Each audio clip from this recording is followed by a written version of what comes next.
चुनाव का एक फेज और आज हुआ।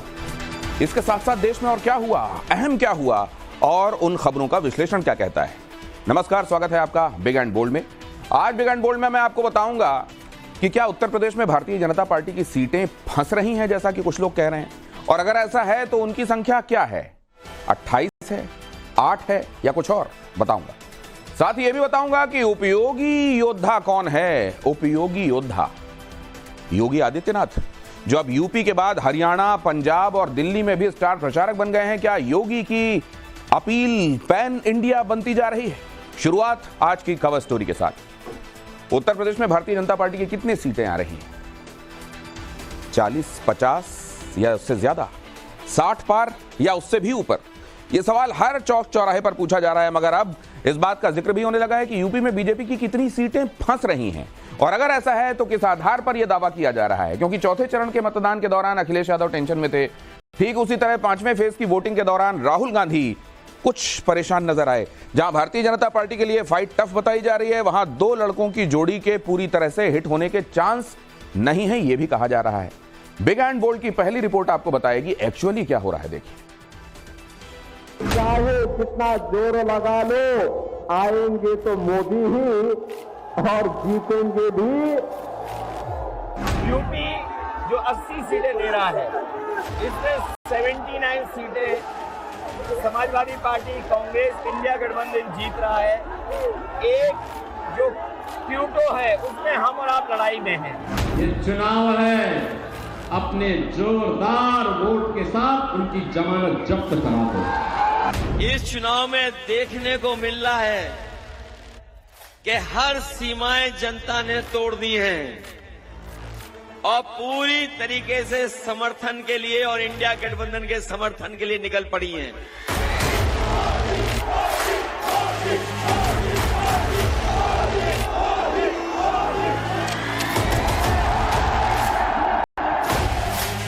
योगी आदित्यनाथ के 80 सीट और अखिलेश यादव के 79 सीटों पर जीत के दावे के बीच एक आंकड़ा यूपी में बहुत चर्चा में है, और वो ये कि यूपी में 28 सीटों पर टफ फाइट है।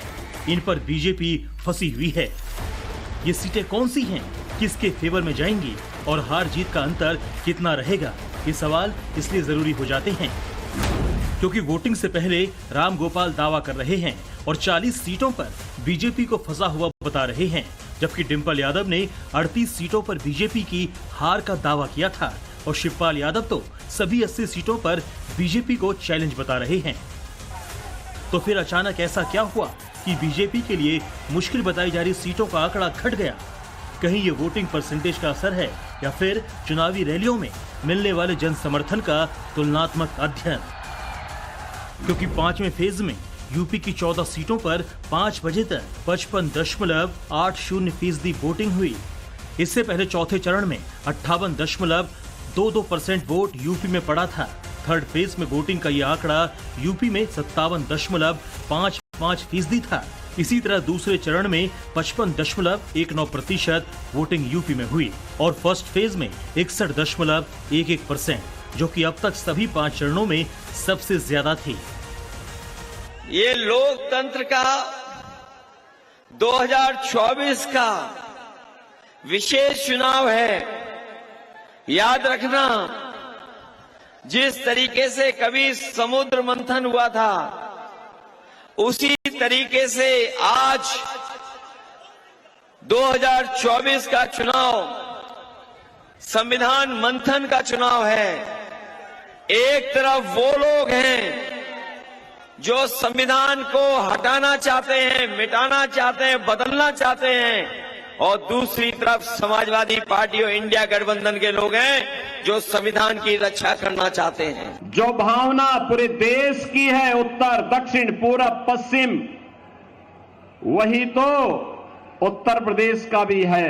हम लोग निश्चिंत हैं क्योंकि परिणाम के बारे में जनता जनार्दन पहले से ही तय कर रखी है कि तीसरी बार, फिर एक बार, फिर एक बार और अब की बार बीजेपी के लिए जिन 28 सीटों पर चैलेंज बताया जा रहा है उसमें मुरादाबाद, रामपुर, नगीना, बिजनौर, सहारनपुर, कैराना, मेरठ, मुजफ्फरनगर, बदायूं और सीतापुर शामिल किया गया है। कयास लगाए जा रहे हैं कि ये सीटें बीजेपी की तरफ भी जा सकती हैं या फिर इंडी गठबंधन की तरफ भी। गौर करने वाली बात है कि इनमें से ज्यादातर सीटें मुस्लिम बहुल इलाके की है और उत्तर प्रदेश के पश्चिमी इलाकों की इन बहुत सारी सीटों पर बीजेपी ने इस बार एक्स्ट्रा एफर्ट लगाया है। वजह एकदम क्लियर है, चुनाव 2014 का हो या फिर 2019 का, इनमें से अधिकतर सीटों पर बीजेपी बहुत कम मार्जिन के साथ या तो चुनाव जीती थी या फिर उसे हार का सामना करना पड़ा था। इसीलिए बीजेपी ने इस बार पूरा दम लगाया है। जिस तरीके से समाजवादी पार्टी और कांग्रेस तुष्टीकरण की पिच पर खेल रहे हैं, उससे लगता है कि बहुत हद तक मामला 50-50 का हो जाए। 2019 के इलेक्शन में बीजेपी ने 62 और अपना दल की 2 सीटों पर जीत हुई, तो 9 सीटें ऐसी थी जहां पर जीत का मार्जिन बेहद कम था। 1 सीट ऐसी थी जहां 200 से भी कम वोट के अंतर पर कमल खिला था। 3 सीट ऐसी थी जहां जीत का अंतर 10,000 से भी कम वोट था। 3 सीटें 15,000 से कम मार्जिन की जीत वाली सीटें थी। 2 सीटें ऐसी थी जहां बीजेपी की जीत हार का अंतर 25,000 वोटों से भी कम था। एक तरह से कहें तो बीजेपी यहां भी किसी तरह सफल हुई और 28 सीटों वाले कैलकुलेशन में इन्हीं 8 सीटों को भी शामिल किया गया है। हालांकि इनमें वाराणसी, मथुरा, लखनऊ, बागपत, बरेली, गाजियाबाद, नोएडा, धौरहरा, कुशीनगर, फैजाबाद, लखीमपुर खीरी, सुल्तानपुर, गोरखपुर, देवरिया, फर्रुखाबाद, मिश्रिक, शाहजहांपुर ऐसी सीटें हैं जहां बीजेपी की जीत की 100% श्योरिटी बताई जा रही है। 80 की 80 सीटें भारतीय जनता पार्टी हारने जा रही है। भाजपा हटेगी तो हमें आपको रोजगार मिलेगा। भाजपा हटेगी तो संविधान बचेगा।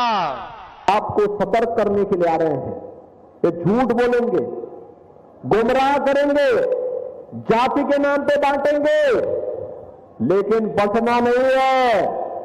समाजवादी पार्टी ने आपको विकास से वंचित किया, उसको वोट के लिए तरसा दीजिए। समाजवादी पार्टी ने आपके यहां के नौजवानों को नौकरी के लिए तरसाया था, आज उसको वोट के लिए तरसा दीजिए। इन्होंने पानी के लिए तरसाया था, वोट के लिए तरसाइए। इनको किसी भी स्थिति में माफ करने की आवश्यकता नहीं।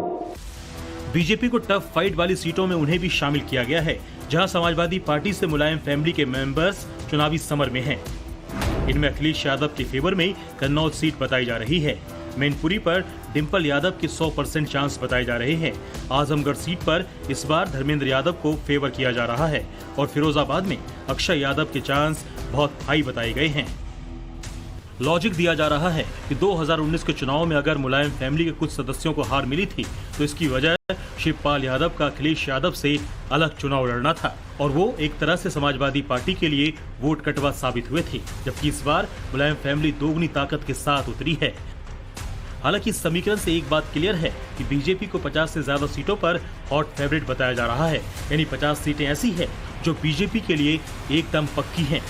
1991, 1996 और 1998 3 लोकसभा चुनाव में बीजेपी ने बैक टू बैक यूपी में 50 से ज्यादा सीटें हासिल की। पिछले 35 साल के अगर ट्रैक रिकॉर्ड को हम उठाकर देखते हैं तो उत्तर प्रदेश में 50 से ज्यादा सीटें हासिल करने का रिकॉर्ड बीजेपी के अलावा और किसी विरोधी पार्टी के पास नहीं है। साल 2014 में बीजेपी ने जबरदस्त परफॉर्म किया यूपी में, उसी आंकड़े को 2019 में वो मेंटेन करने में कामयाब रही। बीजेपी इस बात को लेकर कॉन्फिडेंट है। मोदी और योगी एकदम श्योर हैं, तभी तो योगी 50 से ज्यादा सीटों का कैलकुलेशन हरियाणा में रैली करके भी गिना रहे हैं।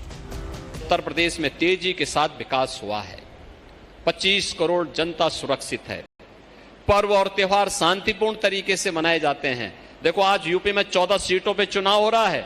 मुझे मालूम है 14 की 14 हमारे पास आनी, तो मैं हरियाणा में प्रचार करने के लिए आया हूं, क्योंकि जनता जब साथ में खड़ी है, जनता का आशीर्वाद साथ में है, तो काहे की चिंता करनी है। प्रभु की कृपा है ही, मोदी जी का नाम है और बाकी जमीन पे हम लोग काम कर रहे हैं।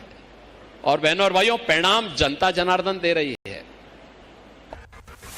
चुनावी आंकड़े गवाही देते हैं कि प्रधानमंत्री नरेंद्र मोदी हर बार नया टारगेट सेट करते हैं और उस टारगेट को योगी आदित्यनाथ यूपी में अचीव करते हैं। तभी तो राहुल गांधी रायबरेली में मतदान के दिन बूथ बूथ चक्कर लगाते नजर आए। कहीं पोलिंग सेंटर के बाहर खड़े रहे तो कहीं मशीनों को लेकर डिस्कशन करते रहे। राहुल को डर है जैसे अमेठी में उन्हें हार मिली उसी तरह का रिजल्ट रायबरेली ना दोहरा दे और फिर यूपी के जरिए मोदी दिल्ली की सत्ता तक ना पहुंच पाए। 50-60 साल पहले मैं अपना घर छोड़ करके निकला था। तब मुझे भी पता नहीं था कि एक दिन लाल किले पर तिरंगा फहराऊंगा। न अपने लिए मैं जिया हूं, न अपने लिए मैं जन्मा हूं।